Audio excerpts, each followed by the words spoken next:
प्यारे बच्चों, जैसा कि हम लोग सेंटेंस का अध्ययन कर चुके हैं और पिछली वीडियो में ट्रांसलेशन के बारे में मैंने बताया था आप लोगों को, और मैंने ये भी बताया था कि ट्रांसलेशन में क्या क्या करना पड़ता है। आप पिछली वीडियो देखेंगे और उसको आप देखे भी होंगे तो आप समझ जाएंगे कि क्या क्या कर रहा है। उसमें मैंने बताया था कि पहले आपको टेंस सेंटेंस पहचानना होता है, टेंस पहचानना होता है, आपको वोकैबुलरी का ज्ञान होना चाहिए, फिर आप वॉइस जानेंगे कि एक्टिव वॉइस है कि पैसिव वॉइस है। तमाम बातें हम लोग पिछली वीडियो तक जान चुके थे और हम लोगों को शुरू करना था प्रेजेंट इंडेफिनिट टेंस या सिंपल प्रेजेंट टेंस। ओके, ये बात तो क्लियर हो गई थी। अब यहाँ पे हमने बोर्ड पे लिख दिया है प्रेजेंट इंडेफिनिट टेंस। अब उसको आप लोग सिंपल प्रेजेंट या प्रेजेंट इंडेफिनिट टेंस कह सकते हैं, कोई दिक्कत नहीं है। उसका हम लोग पहला सेंटेंस उठाए हैं अफर्मेटिव सेंटेंस, और उसका जो रूल्स है, एक रूल्स इसमें मैंने रूल्स इसलिए लिखा है कि इसके अंतर्गत ये तो एक रूल है ही है, अगर हम इसी को यस प्लस भी और भी में यस या ईएस का यूज जो कर देंगे सिंगुलर के लिए, सिंगुलर सब्जेक्ट के लिए, वो मैं अभी बताने जा रहा हूँ आप लोगों को। तो इसके लिए हम लोगों को ये दूसरा तो दो रूल हो जा रहा है इसमें, इसी दो रूल की वजह से मैंने वहाँ पे रूल्स लिख दिया है। ठीक है, उसके बाद हम एग्जाम्पल्स कुछ लिए हुए हैं और एग्जाम्पल्स के माध्यम से हम इस टेंस को समझने का प्रयास करेंगे। ओके, अब एक चीज़ देखिए, अब प्रेजेंट इंडेफिनिट टेंस में और डायरेक्ट मैंने ये लिख दिया है आप लोगों को समझाने के लिए। अब इसको पहले हम सबसे पहले प्रेजेंट इंडेफिनिट या सिंपल प्रेजेंट टेंस को आइडेंटिफाई करना सीखेंगे कि हम आइडेंटिफाई कर पा रहे हैं कि नहीं, पहचानेंगे कैसे कि दिया हुआ वाक्य सिंपल प्रेजेंट में है या प्रेजेंट इंडेफिनिट में। एक चीज़ ध्यान से सुनिएगा, होता क्या है कि प्रेजेंट टेंस, सबसे पहली बात कि इसमें हमने बात की है प्रेजेंट टेंस की, प्रेजेंट टेंस की। अब इंडेफिनिट या सिंपल या कॉन्टिन्यूअस या परफेक्ट, वो बात की बात है ना, अभी हम लोग को प्रेजेंट समझना है। प्रेजेंट का जो आइडेंटिफिकेशन होता है कि प्रेजेंट को पहचानना है, तो उसके लिए आप जानते हो कि है, हूं, हैं, हो, ये आना चाहिए। प्रेजेंट होने के लिए ये कंडीशन है कि इसमें आपका क्या होना चाहिए, है, हूं, हैं, हो आना जरूरी है, ये होना चाहिए, तो ये प्रेजेंट है। अब इंडेफिनिट या सिंपल होने के लिए क्या होना जरूरी है, तो देखिए सिंपल भाषा में आप लोगों को समझना हो तो कह सकते हैं कि जिन हिंदी वाक्यों में क्रिया ता है, ती है, ते हैं, ताहू में बदल जाती है, जैसे खेलना बदल गया खेलता, पढ़ना बदल गया पढ़ता, सोना बदल गया सोता, रोना बदल गया रोता, बात समझिएगा। और उसके साथ अगर हैं लगा है, जैसे खेलता है, पढ़ता है, रोता है, सोता है, ठीक है, तो ऐसे सेंटेंसेस जो होते हैं वह प्रेजेंट इंडेफिनिट टेंस या सिंपल प्रेजेंट टेंस कहलाते हैं। ये बात क्लियर हुई, ये आइडेंटिफिकेशन हो गया। अब होता क्या है, कभी कभी सेंटेंस में, जैसे कि देखिए दो सेंटेंस दो तरह के लिखे जाते हैं, एक एक्शन वर्ब का प्रयोग करके और एक नॉन एक्शन वर्ब का प्रयोग करके। जैसे देखिए एक में लगेगा कि कुछ काम हो रहा है और एक में लगेगा कि इंट्रोड्यूस किया जा रहा है। तो ध्यान दीजिएगा, देखिए पहला सेंटेंस हमने क्या लिखा कि राम पत्र लिखता है, यानी जो राम है वो पत्र लिखने का काम कर रहा है, राइट। लेकिन आप देखिए मैं एक शिक्षक हूँ, मैं एक शिक्षक हूँ, मैं अपने बारे में बता रहा हूँ, इंट्रोड्यूस करा रहा हूँ, लेकिन मैं हो सकता है कि उस समय यह काम मैं नहीं कर रहा हूँ, मैं पढ़ा लिखा, मैंने काम करने का मतलब दो तरह का क्रिया, एक में एक्शन दिख रहा है कि हाँ एक्शन हो रहा है, ठीक है। जैसे मान लीजिए कोई धावक है, दौड़ने वाला है कोई, तो चुपचाप बैठा है और वो दौड़ता हो तो हम कहेंगे देखिए एक धावक है। चाहे कोई गायक है गाता है तो हम कहेंगे देखिए गायक है, लेकिन जब वो गाता है तब वो क्रिया करता है। क्लियर हो रहा है। तो इस तरह से दो तरह के सेंटेंसेस बनते हैं, एक एक्शन वर्ब का, एक नॉन एक्शन वर्ब का, और ये दोनों अगर सेंटेंस में है, हूं, हो, है, तो वह सिंपल प्रेजेंट या प्रेजेंट इंडेफिनिट टेंस ही होगा। अब इनको बनाने के लिए, अब इनको ट्रांसलेट करने के लिए हमको क्या करना पड़ता है, सेंटेंस पहचानना है, टेंस पहचानना है। तो टेंस तो आप लोग प्रेजेंट इंडेफिनिट या सिंपल प्रेजेंट पढ़ रहे हैं। अब हम लोगों को सेंटेंस भी हम लोग जान चुके हैं कि अफर्मेटिव सेंटेंस है, असर्टिव सेंटेंस है, ये भी हम लोगों को पता हो गया। अब हम लोगों को तीसरे नंबर पे चलना है कि वॉइस पहचाना, तो अभी हम लोग एक्टिव वॉइस पे ही पढ़ेंगे। पहले एक्टिव वॉइस को पढ़ लेंगे, फिर पैसिव वॉइस को पढ़ेंगे कि पैसिव वॉइस के सेंटेंसेस को कैसे बनाया जाता है। लेकिन एक चीज दिमाग में रखिएगा कि जब हिंदी वाक्य के अंत में ता है, ती है, ते है, ताहू या है, हूं, हो आए तो वह प्रेजेंट इंडेफिनिट टेंस कहलाता है या सिंपल प्रेजेंट टेंस कहलाता है। ठीक है। अब देखिए बनाने के लिए नियम रूल्स क्या है, इनको ट्रांसलेट करने के रूल क्या है। तो देखिए एक रूल हमने लिखा कि सबसे पहले सब्जेक्ट लिखा जाता है। सब्जेक्ट का मतलब होता है वाक्य में काम करने वाला या वाक्य में वह शब्द जिसके बारे में हम इंट्रोड्यूस करा रहे हैं, दैट इज सब्जेक्ट। ठीक है। दूसरी चीज हमने लिखा वर्ब। यहाँ पर हमको वह वर्ब लिखना है जिससे टेंस का पता चले।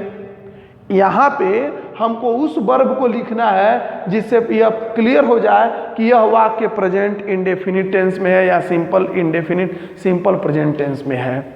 कंफर्म हो रहा है ना कि यहाँ पे वही वर्ब हमको लिखना है। और बाद में ऑब्जेक्ट लिखना है या कॉम्प्लीमेंट लिखना है या अदर वर्ड्स लिखना है जो उसके बाद आ रहा है। सब्जेक्ट और वर्ब के बाद जो आ रहा है उसको हमको लिखना है, जिसमें ऑब्जेक्ट को हम पहले लिखते हैं और सब शब्दों को हम लोग बाद में लिखते हैं। ये बात क्लियर हो गई। अब एक चीज देखिए, यहाँ पे रूल नंबर 1 जो है, ये रूल नंबर 1, एक रूल अगर हम लिख दे दूसरा, तो यहाँ पे हमने अभी बताया था कि यस यहाँ ईएस लगाते हैं वर्ब के साथ जो भी होता है तो ये सिंगुलर हो जाता है। यानी जब प्लूरल सब्जेक्ट होगा तो ये रूल अप्लाई करेंगे, यानी सबसे पहले सब्जेक्ट लिखेंगे और सीधे सीधे क्रिया की पहली अवस्था लिख देंगे। ठीक है, अभी उदाहरण से हम लोग समझ जाएंगे इसको। और दूसरी चीज, दूसरा जो रूल है वो ये है कि सब्जेक्ट लिखिए, अगर सिंगुलर सब्जेक्ट है तो क्रिया को भी सिंगुलर बनाइए और क्रिया को सिंगुलर बनाने के लिए यस या ईएस लगाया जाता है। ये दूसरी चीज हो गई। उसके बाद ऑब्जेक्ट लिखा जाता है। और तीसरा रूल, अगर सेंटेंस नॉन एक्शन वर्ब में है, नॉन एक्शन वर्ब में है तो सबसे पहले हम सब्जेक्ट लिखेंगे और सब्जेक्ट के बाद से इज, एम, आर में से कोई एक यूज होगा और तब जो भी होगा कॉम्प्लीमेंट वगैरह यूज किया जाएगा। यानी लास्ट में जो बच गया उसको लिख देना है। बस समझ रहे? तो 3 रूल इस प्रेजेंट इंडेफिनिट या सिंपल प्रेजेंट टेंस में हमको यूज करना है। अफर्मेटिव सेंटेंस चल रहा है। पहला रूल, अगर वाक्य एक्शन वर्ब में हो और एक्शन वर्ब के साथ साथ वह वाक्य का सब्जेक्ट जो है वो प्लूरल नंबर में हो तो हम पहला रूल अप्लाई करेंगे, सब्जेक्ट वर्ब और ऑब्जेक्ट वाला। अगर एक्शन वर्ब में है और सब्जेक्ट सिंगुलर है तो हम सब्जेक्ट के साथ जो वर्ब आएगा, एक्शन वर्ब जो आएगा उसमें हम यस या ईएस लगा करके लिखेंगे। ठीक है। और थर्ड जो रूल है, अगर उसमें इंट्रोड्यूस कराया जा रहा है, एक्शन वर्ब प्रयोग नहीं हो रहा है, जैसे खेलता, पढ़ता, गाता, हंसता नहीं प्रयोग हो रहा है, सीधे सीधे कोई हम एक तरह से नाम ले रहे हैं कि राम एक अच्छा लड़का है, वह मेरा भाई है, इस तरह का अगर सेंटेंस आता है तो उसको हम तीसरे रूल से यूज करेंगे, इसको ट्रांसलेट करेंगे। अब कंफर्म हो गया। अब हम एग्जांपल्स के द्वारा इसको अच्छे से समझते हैं। जैसे देखिए पहला सेंटेंस में देखिए क्या आ रहा है, लिखता है, यानी एक्शन वर्ब वाला सेंटेंस है और यहाँ पर हमारा सब्जेक्ट क्या है, सिंगुलर है। तो सिंगुलर सब्जेक्ट का रूल हम अप्लाई करेंगे, ये वाला। तो सबसे पहले देखिए सब्जेक्ट लिखा है तो सब्जेक्ट हमारा क्या है, राम, हमने लिख लिया राम। उसके बाद से वर्ब, वर्ब क्या है, लिखता है, तो लिखना का अंग्रेजी हो गया राइट। ठीक है। तो राइट में हम देखेंगे, अभी मैंने बताया कि अगर एक वचन होगा तो यस लगा देंगे, यस लगा दीजिए, राइट्स। अब क्या बचा, लेटर, उसको लास्ट में लिख दीजिए अ लेटर। तो सेंटेंस क्या हो गया, राम पत्र लिखता है का, राम राइट्स अ लेटर। अब देखिए दूसरा सेंटेंस, वह अंगूर तोड़ती है, सेम सेंटेंस, यहाँ ता है यहाँ ती है, इसका मतलब वो भी एक्शन वर्ब का है और ये दूसरा रूल इसमें भी अप्लाई होगा। वह की अंग्रेजी क्या हो जाएगी, शी, और उसके बाद से तोड़ना का अंग्रेजी हो जाएगा प्लक। क्या हो जाएगा, प्लक। उसमें हम एक वचन है तो लगा देंगे यस, तो प्लक्स हो जाएगा। और क्या, तो ग्रेप्स, अंगूर। नहीं हो गया? तो इस तरह से ये प्रेजेंट इंडेफिनिट का या प्रेजेंट सिंपल प्रेजेंट का अफर्मेटिव सेंटेंस का एक तरह से कह सकते हैं कि यह एक वचन कर्ता वाला ये रूल अप्लाई होगा एक्शन वर्ब का। अगला देखिए, यह नॉन एक्शन वर्ब हो गया। क्यों हो गया नॉन एक्शन वर्ब, ध्यान से देखिए, इसलिए कि मैं एक शिक्षक हूं, इसमें ता है ती है कुछ नहीं आ रहा है, क्रिया आ ही नहीं रही है, बस इंट्रोड्यूस करा रहा हूं कि मैं एक शिक्षक हूं, अपने बारे में कुछ बता रहा हूं, इसीलिए मैं एक शिक्षक हूं को हम तीसरे वाले रूल से बनाएंगे। सबसे पहले सब्जेक्ट हो गया आई के साथ इसमें से क्या आएगा, एम, तो आई एम, और उसके बाद से एक शिक्षक मतलब टीचर बन गया। तो ऐसे सेंटेंस नॉन एक्शन वर्ब में आएंगे तो भी उसको सिंपल प्रेजेंट टेंस ही कहते हैं। ठीक है। तो इसको हम लोग कर देंगे ऐसे, जिसमें एक्शन दिखेगा उसमें हम लोग इस रूल या इस रूल का प्रयोग करेंगे, और नॉन एक्शन दिखेगा तो हम तीसरे रूल का प्रयोग करेंगे। सब्जेक्ट के साथ इज एम आर, अगर सब्जेक्ट एक वचन है तो इज, अगर आई है तो एम, और प्लूरल है तो आर का यूज किया जाएगा।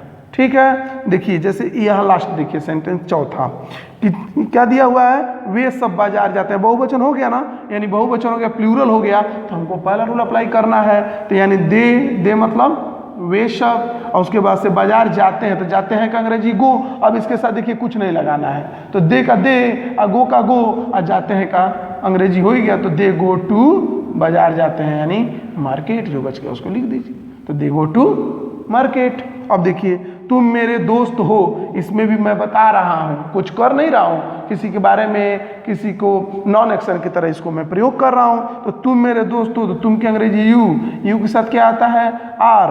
अब मेरे दोस्त मतलब माई फ्रेंड, नहीं बन गया। तो ऐसे सेंटेंसेज आते हैं और इन्हीं को ट्रांसलेट किया जाता है। ठीक है, इस तरह के प्रेजेंट इंडेफिनिट के अफर्मेटिव सेंटेंस का मैं आप लोगों को होमवर्क भेज दूंगा, आप लोग उसको करिए।